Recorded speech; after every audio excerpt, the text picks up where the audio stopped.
మొన్న ఇందాక పెద్దలు మాట్లాడుతున్నప్పుడు 100 రోజులు ఈ ప్రభుత్వానికి ఏం మాట్లాడకూడదు, వైసీపీ ప్రభుత్వాన్ని మనం కట్టుదిట్టుగా మనం భద్రతగా ఉంటే, మనం బలంగా ఉంటే, పకడ్బందీగా మనం ఉండి మన హద్దులు దాటుకుని ఉంటే, ప్రభుత్వంలోని కొంతమంది హద్దులు దాటి ఉన్న ఒక్క ఎమ్మెల్యే మీద కూడా విపరీతమైన ఏదో చాలా పచ్చి దుర్మార్గాలు చేసేసిన వ్యక్తిలాగా ఒక చిన్నపాటి ఆదుకోవడానికి ఒక వ్యక్తి కోసం వెళ్తే ఇన్ని కేసులు పెట్టి భయభ్రాంతులు చేస్తే మనకి ప్రభుత్వం వెనక్కి వెళ్లాల్సి వచ్చింది. దేనికంటే మనం ఏమీ ఆశించకుండా ఆశయాలతో రాజకీయం చేస్తే 151 మంది ఎమ్మెల్యేలు ఉన్నప్పటికీ, ఆశయాలతో ఒక్క ఎమ్మెల్యే ఉన్నప్పటికీ భయపడక తప్పదు. ఆశయం తాలూకు శక్తి అలాంటి ఆశయం, భావజాలం చాలా బలమైంది.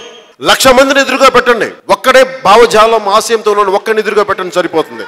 అంత ఒకే ఒక్కడు 1,00,000 మందికి సమాధానం చెప్పగలడు. ఆశయం భావజాలం బలం ఉంటాయి. జనసేనకున్నది ఈ రోజున భావజాలం తాలూకు బలం. ఈరోజు రోడ్ల మీద వచ్చిన కుర్రవాళ్ళు ఎంతమంది, యువకులు ఎంతమంది, ఆడపడుచులు దీవెనలు వచ్చి నిన్న రివ్యూ మీటింగ్స్ లో కూడా పెద్ద 70-80 ఏళ్ళు నడిచి రాలేక పక్కన కూర్చొని వృద్ధ వయసులో 82 ఏళ్ల వయసులో ఆవిడ కూడా తల నిమురుతూ నేను నీ ఆశయాలు నచ్చి వచ్చాను, నీకు అండగా ఉంటానని చెప్పి ఆవిడ వచ్చి నువ్వు బాగుండాలి భవిష్యత్తులో అని చెప్పి ఆశీర్వదించి పంపించిందంటే, ఇంట్లో కూర్చొని విశ్రాంతి తీసుకోవాల్సిన వయసులో ఇంతమంది యువకుల మధ్యకి వచ్చి ఆవిడ నలిగిపోతూ నాకు చెప్పింది కదిలించేసింది.